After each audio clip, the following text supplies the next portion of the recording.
ബംഗ്ലാദേശി എന്ന് ആരോപിച്ചുകൊണ്ട് മലയാളികളായ ഒരാൾക്കൂട്ടം നിർദ്ദയം തല്ലിക്കൊന്നിരിക്കുന്നത് ഒരു രാമനെയാണ്.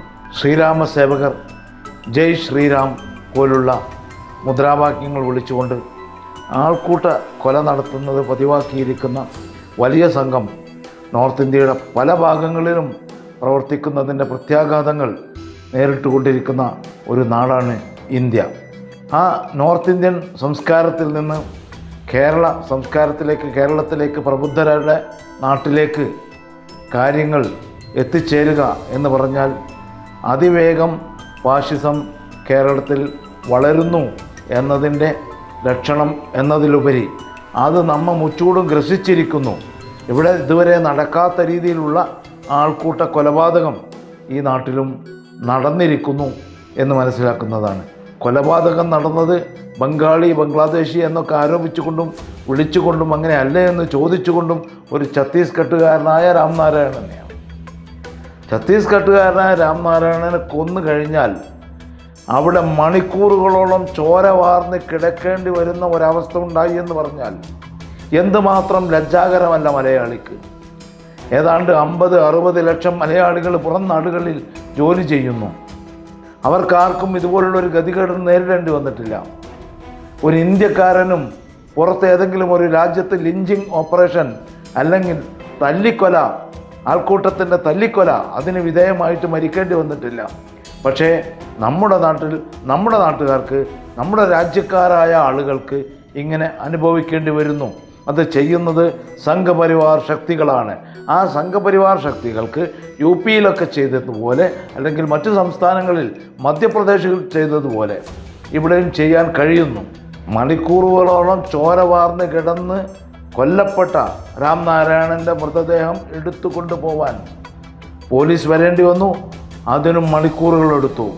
എന്നിട്ട് ആ മൃതദേഹം ആശുപത്രിയിലെത്തിക്കാനുള്ള ആംബുലൻസിൻ്റെ ചെലവ് അവരുടെ ബന്ധുക്കളോട് വാങ്ങുന്ന ഭരണകൂടമാണ് നമുക്കുള്ളത്. ഇന്ന് വരെ കേരളത്തിൻ്റെ ഭരണകൂടം ഈ നിമിഷം വരെ ഈ ഒരു കൊടിയ അക്രമത്തിൽ പ്രതികരിച്ചിട്ടില്ല. തൃശ്ശൂർ മെഡിക്കൽ കോളേജിൽ ഈ രാംനാരായണൻ്റെ മൃതദേഹം ഇപ്പോഴും കിടക്കുകയാണ്. നാട്ടിൽ കൊണ്ടുപോകാനുള്ള വൻ സംഖ്യ ചോദിക്കുകയാണ് നമ്മുടെ പോലീസ് അധികൃതർ. ഇവിടെ കെട്ടിട നിർമ്മാണത്തിന് വന്നിട്ടുള്ള വ്യക്തിയുടെ കുടുംബത്തോട് ചോദിക്കുകയാണ് അതിൻ്റെ തുക തരണം. ആംബുലൻസിൻ്റെ തുകയും വേണം, നാട്ടിലെത്തിക്കാൻ 25,000 രൂപ വേറെയും വേണം. എവിടെയാണ് നാം എത്തി നിൽക്കുന്നത്? നമ്മുടെ സംസ്കാരം എവിടെയാണ്? ലക്ഷക്കണക്കിന് പ്രവാസികളുള്ള ഒരു നാടാണ് നമ്മുടേത്. ആ പ്രവാസികളൊക്കെ ഇതുപോലെ ഏതെങ്കിലും ഒരു രാജ്യത്ത് വെച്ച് ഇതുപോലെ ലിഞ്ചിങ് ഓപ്പറേഷന് വിധേയമായാൽ എന്തായിരിക്കും സ്ഥിതി? ഒരാളെ വെടിവെച്ച് കൊല്ലുന്നതും ഒരാളെ അത് അല്ലാത്ത രീതിയിൽ വെട്ടിക്കൊല്ലുന്നതുമൊക്കെ കൊലപാതകമാണ്. പക്ഷേ ഒരാളെ അടിച്ചു കൊല്ലുക എന്ന് പറയുന്നത് അങ്ങേയറ്റം അപമാനകരമായ ഒരു കൊലപാതകമാണ്.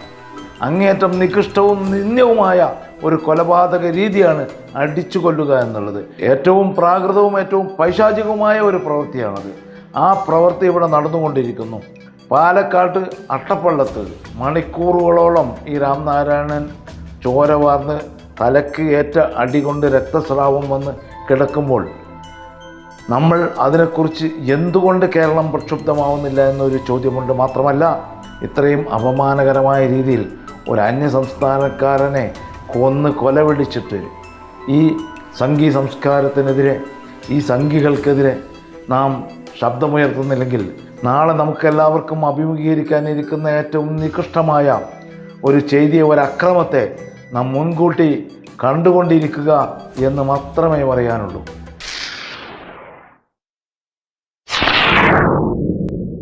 കൂടുതൽ വാർത്തകൾക്കും വിശേഷങ്ങൾക്കും ന്യൂസ് ലൈവ് TV സബ്സ്ക്രൈബ് ചെയ്യുക.